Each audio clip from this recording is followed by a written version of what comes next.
beli asuransi kan beli pertanggungan. Lalu apa manfaatnya berinvestasi di asuransi? Bukannya lebih baik kita deposito, reksadana, atau kita beli saham? Jelas itu investasi. Oh my god.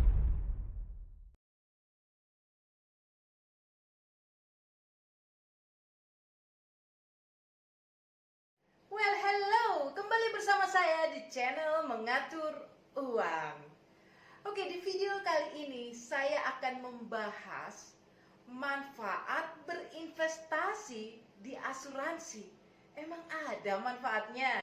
Well, sebelum kita bahas investasi di asuransi, saya tidak akan pernah bosan mengingatkan kembali apa itu asuransi. Anda bisa klik di channel saya sebelumnya. Di situ saya menjelaskan dengan detail mengenai asuransi yang sering disalahpahami oleh banyak orang. Nah, jika kita sudah paham pengertian asuransi, mari kita bahas investasi di asuransi. Biasanya investasi di asuransi dimiliki oleh jenis asuransi jiwa unit link, namun tidak menutup kemungkinan ini dimiliki juga oleh asuransi tradisional. Berdasarkan Wikipedia, asuransi unit link adalah jenis produk asuransi jiwa yang jika saya rangkum secara keseluruhan adalah produk asuransi jiwa yang dikombinasi dengan investasi.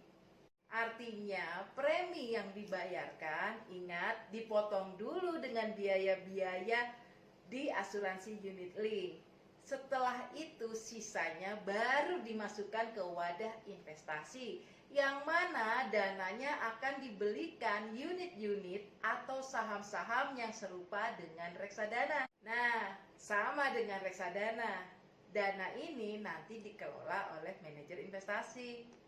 Lalu pertanyaannya, jika investasi di asuransi setelah dipotong biaya, ujung-ujungnya juga dibeliin unit atau saham-saham yang serupa dengan reksadana. Lalu apa manfaatnya berinvestasi di asuransi? Kenapa nggak langsung aja di reksadana? Karena yang pertama, ada pertanggungan atau proteksinya. Sementara di reksadana tidak ada. Namun jangan lupa ditinjau kembali biaya-biaya yang terkandung di dalamnya, sehingga kita bisa mencapai goal atas benefit asuransi maupun investasinya. Yang kedua, bagi yang merasa kesulitan di dalam mengatur uang, Anda bisa memilih asuransi tradisional yang memiliki periode kewajiban di dalam menabung. Artinya, tidak menutup kemungkinan jika kita tidak mendisiplinkan diri untuk menabung, tidak menutup kemungkinan asuransi kita akan lapse atau tidak aktif lagi, tergantung produknya dan perusahaan asuransinya. Dan tabungan kita pun tidak akan terganggu gugat oleh keinginan-keinginan pribadi kita yang tak terduga.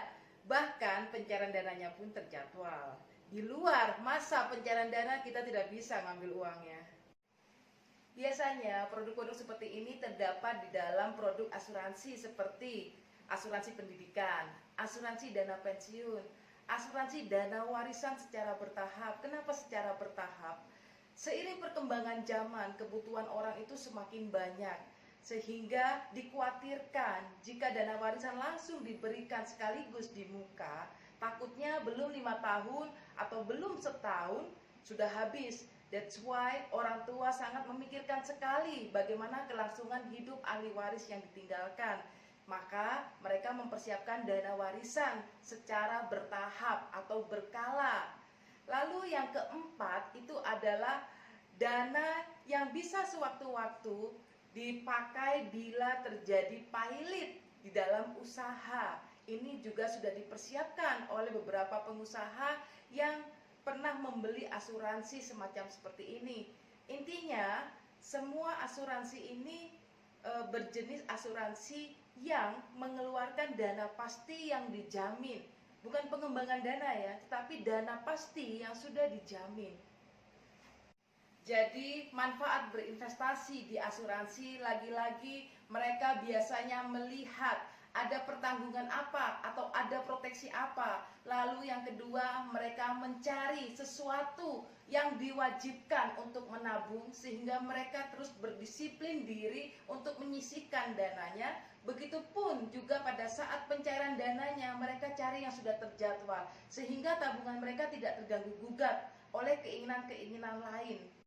Nah, bagi kalian semua yang sudah menonton video saya, mungkin ada beberapa dari kalian memiliki manfaat lain berinvestasi di asuransi. Anda bisa komentar di bawah ini sehingga teman-teman yang lain bisa membaca dan mengetahui juga manfaat berinvestasi di asuransi.